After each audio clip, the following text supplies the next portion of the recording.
ఇప్పుడు గౌరవ ముఖ్యమంత్రి వారు మాట్లాడారు.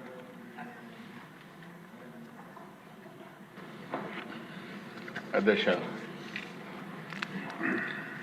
ఈరోజు మనందరం ఒక విధంగా చెప్పాలంటే కొత్త సబ్జెక్ట్ అధ్యక్ష. ఇంతవరకు రోడ్ల గురించి మాట్లాడాం, అప్పుడప్పుడు పోర్టుల గురించి మాట్లాడాం, లేకపోతే టూరిజం ఇండస్ట్రీస్ ఇవన్నీ మనం మాట్లాడాం. ఈరోజు ముఖ్యంగా logistics, industries, investment and employment ఏదైతే మొన్న ఎన్నికల్లో చాలా స్పష్టంగా అభివృద్ధి చేస్తాం, ఉపాధి కల్పిస్తాం, అదే సమయంలో ఎక్కడికక్కడ ఎంప్లాయ్మెంట్ కూడా జనరేట్ చేయడమే కాకుండా ఆదాయాన్ని పెంచుతామని, వచ్చిన ఆదాయాన్ని సమీక్ష వరకు ఉపయోగిస్తామని చాలా స్పష్టంగా చెప్పాం. ఈరోజు ఉండే సభ్యులందరూ కూడా ఈ సబ్జెక్ట్ మీద ఇది ఒక విధంగా చెప్పాలంటే అందరూ నేర్చుకోవాల్సిన అవసరం ఉంది. లాజిస్టిక్స్ అనేది రెండుకి, ఒకటి కార్గో వస్తువుల్ని డిఫరెంట్ మార్కెట్స్కి చేర్చడం, రెండోది ప్యాసింజర్స్ కూడా సుజావుగా ప్రయాణం చేయడం.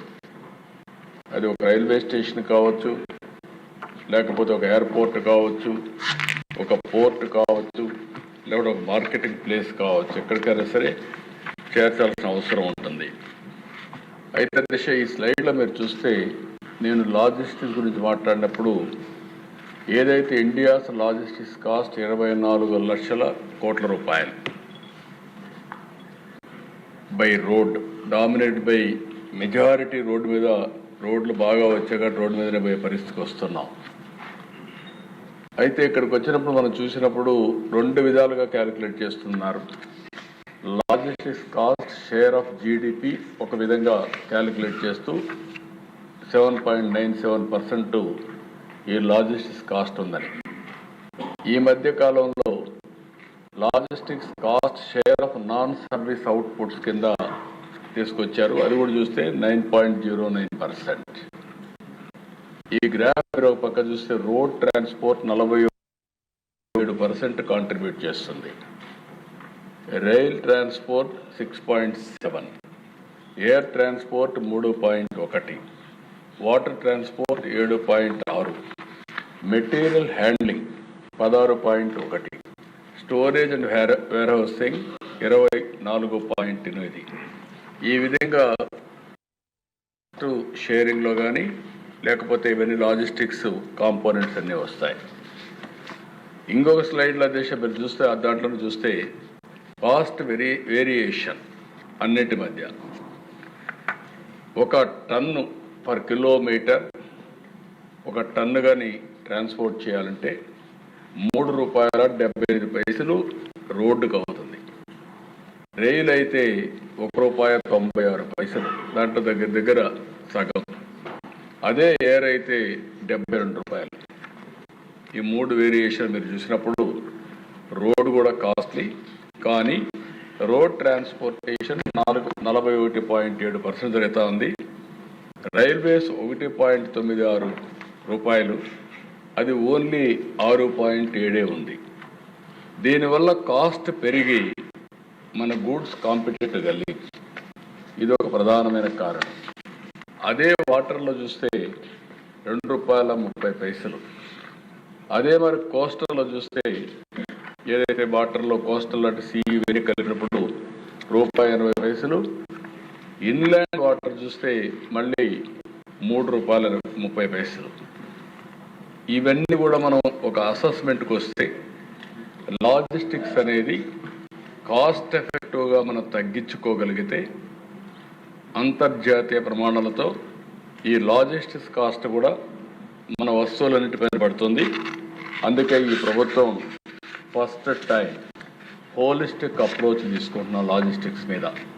ఇక్కడుండే ఎమ్మెల్యేస్కి అందరికీ కూడా అర్థం కావాల్సిన అవసరం. మనందరం పాలసీ మేకర్స్. ఆ పాలసీ మేకర్స్కి ఇవన్నీ అర్థమైతే మనం చాలా వరకు ప్రయోజనాలు వస్తాయి. ఆంధ్రప్రదేశ్ రాష్ట్రానికి ఇంకొక అడ్వాంటేజ్ కూడా ఈస్ట్ కోస్ట్లో 1000 కిలోమీటర్లు ఉంది. 1000 కిలోమీటర్లు ఒక పెద్ద అడ్వాంటేజ్. రెండోది మనం ఉత్పత్తి చేసే వస్తువులు ప్రపంచానికి పంపించాలన్నా, ప్రపంచంలో వచ్చిన వస్తువుల్ని వివిధ ప్రాంతాలకు చేరవేయాలన్నా ఈస్ట్ కోస్ట్లో ఆంధ్రప్రదేశ్ అనువైన స్థానం. అటు కర్ణాటక కావచ్చు, తెలంగాణకు కావచ్చు, మనం ఛత్తీస్గఢ్ కావచ్చు, అనేక రాష్ట్రాలకి. అయితే అధ్యక్ష ఇక్కడ ఒకసారి చూస్తే building blocks of Andhra Pradesh logistics management సిస్టంలో, ఎకో సిస్టంలో ట్రాన్స్పోర్టేషన్ నెట్వర్క్స్, రోడ్వేస్, రైళ్లు, Airways, water transport, pipe line networks. ఈరోజు ఉదాహరణకు మీరు చూస్తే లక్ష్మీ మిత్తల్ ఐరన్ ఓర్ తీసుకురావాలి. ఐరన్ ఓర్ అక్కడి నుంచి తీసుకురావాలంటే వ్యాగన్స్లో వచ్చినా లారీల్లో వచ్చినా కాస్ట్ ఎక్కువ అవుతుంది. కాబట్టి ఇప్పుడు పైప్ లైన్ పెట్టి ఐరన్ ఓర్ స్లర్రీ నేరుగా అక్కడి నుంచి ఇక్కడ నక్కపల్లి దగ్గర ఎక్కడైతే ప్లాంట్ పెడుతున్నారో అక్కడికి వస్తుంది. ఇది కాస్ట్ ఎఫెక్టివ్, పొల్యూషన్ ఉండదు. దీనికి కూడా చాలా ప్రయత్నం చేశాం. అక్కడైతే ఎంఎంఎన్ఎల్ అయితే ఇవ్వనంటే గట్టిగా ప్రధానమంత్రి గారు కూడా చాలా స్పష్టంగా చెప్పి ఇదేంటిది పొల్యూషన్ కూడా ఉంటుంది, కరెక్ట్ కాదని ఇచ్చారు. ఇప్పుడు ఎవరైతే వాళ్ళ దగ్గర ఒక ప్లాంట్ ఒకటి ఉంది, ఇంత మునుపు చేసిన దానికి ఒక లైన్ ఉంది, ఆ లైన్ రాబోయే రోజుల్లో ఎంఎన్ఎల్కి ఇస్తే వాళ్ళు దాన్ని ఉపయోగించుకొని విశాఖపట్నం స్టీల్ ప్లాంట్ కానీ ఇక్కడికి కూడా స్లరీ రూపేణ తీసుకొచ్చే అవకాశాలు ఉన్నాయి. గ్యాస్ కానీ, వాటర్ కానీ, ఫ్లూయిడ్ స్టేజ్ అన్నీ కూడా పైప్ లైన్లో ట్రాన్స్పోర్ట్ చేసే పరిస్థితి వస్తుంది.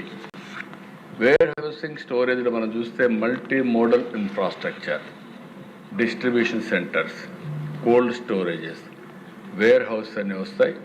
ఇప్పుడే మిత్రులు కూడా చెప్పారు, మల్టీ మోడల్ ట్రాన్స్పోర్టేషన్లో కూడా లాజిస్టిక్స్లో మీరు చూస్తే ఎంత కన్సాలిడేట్ చేయగలిగితే, హైయర్ కార్గో కానీ మనం ట్రాన్స్పోర్ట్ చేయగలిగితే అంత కాస్ట్ ఎఫెక్టివ్గా ఉంటుంది.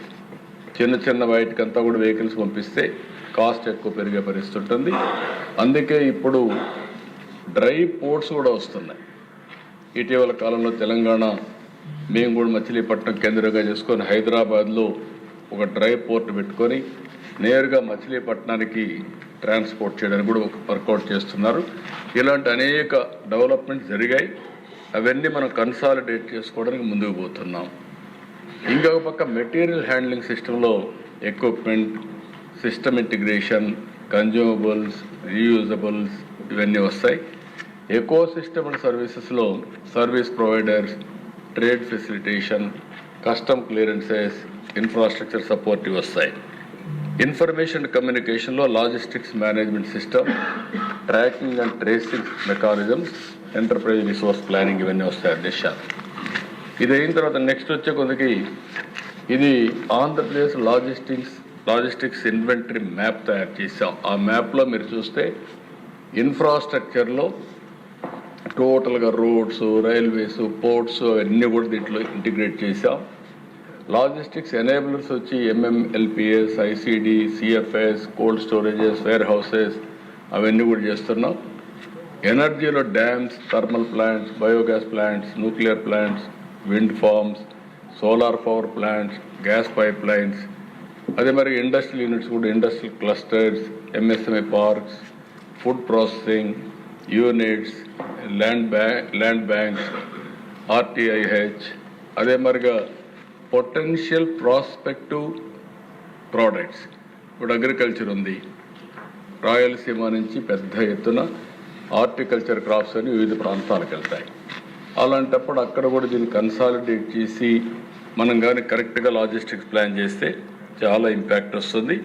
ఇవన్నీ కూడా హోలిస్టిక్ ప్లానింగ్ కానీ, అదే మరిగా investment and prioritisation under sustainable growth కోసం ఒక పద్ధతి ప్రకారం ఒక బ్లూ ప్రింట్ తయారు చేసి భవిష్యత్తులో లాజిస్టిక్స్ ప్లానింగ్ చేసి ఎంత తగ్గించగలుగుతామో తగ్గించడం కోసం మనం ఒక ప్రణాళిక కూడా తయారు చేసుకోవడానికి ఇది మనకు వస్తుంది. ఇక్కడికి వచ్చినప్పుడు దేశ ఏపీ రోడ్ నెట్వర్క్, మన లాజిస్టిక్స్ అంటే మనకు గుర్తొచ్చేది రోడ్లు గుర్తొస్తాయి. రోడ్లు కూడా అవసరం. ఇంట్లో నుంచి బయలుదేరినప్పుడు కూడా రోడ్ ఈజ్ వెరీ ఇంపార్టెంట్. ఇక్కడ నేషనల్ హైవేస్ మీరు చూస్తే 8,360 కిలోమీటర్లు మన రాష్ట్రంలో ఉన్నాయి. స్టేట్ హైవేస్ చూస్తే 12,643 కిలోమీటర్లు, మేజర్ డిస్ట్రిక్ట్ రోడ్స్ వచ్చి 32,780 కిలోమీటర్లు, మున్సిపల్ రోడ్స్ 25,670 కిలోమీటర్లు, పంచాయతీరాజ్ రోడ్స్ 86,486 కిలోమీటర్లు. మొత్తం మనం చూస్తే దగ్గర 1,59,939 కిలోమీటర్లు రోడ్ నెట్వర్క్ ఉంది. ఇది కాకుండా విలేజ్లో ఇంటర్నల్ రోడ్స్ కూడా ఉన్నాయి. ఇది మాత్రం అది కాకుండా మైనస్ దట్ ఇది వచ్చే పరిస్థితి వస్తుంది. అయితే అధ్యక్ష, ఇది ఒకసారి చూసినప్పుడు మన రాష్ట్రంలో మొన్న ఇటీవల కాలంలో రోడ్స్ అన్ని అధ్వానమైన పరిస్థితికి వచ్చాయి. నేషనల్ హైవే చూస్తే చాలా బాగుంటుంది, అది దిగంగానే గుంతలు ఎక్కడ చూసినా భయంకరంగా ఉండే పరిస్థితి వస్తే ఒక సంవత్సరంలో గర్వంగా చెప్పుకుంటున్నా పార్ట్ హోల్స్ ఫ్రీ రోడ్స్ చేస్తామని చెప్పిన మాట నిలబెట్టుకున్న ప్రభుత్వం ఈ ఎన్డీఏ ప్రభుత్వం అని చెప్పని ఆన్ వార్ ఫుటింగ్ చేశాం, ముందుకెళ్ళాం. అయితే ఇంకా చేయాల్సిన చాలా ఉంది. మనకు కూడా నిధుల కొరతలు ఉన్నాయి. అవన్నీ కూడా అధిగమించడం కోసం అన్ని విధాల ప్రయత్నం చేసి మనం ముందుకెళ్ళాం. ఇంకొక పక్కన port and harbour road connectivity projects కూడా 23 ప్రాజెక్టులు ఐడెంటిఫై చేశాం. టోటల్ లెంగ్త్ వచ్చి 432 కిలోమీటర్లు. దీనికి కూడా 18,485 కిలోమీటర్ 45 కోట్లు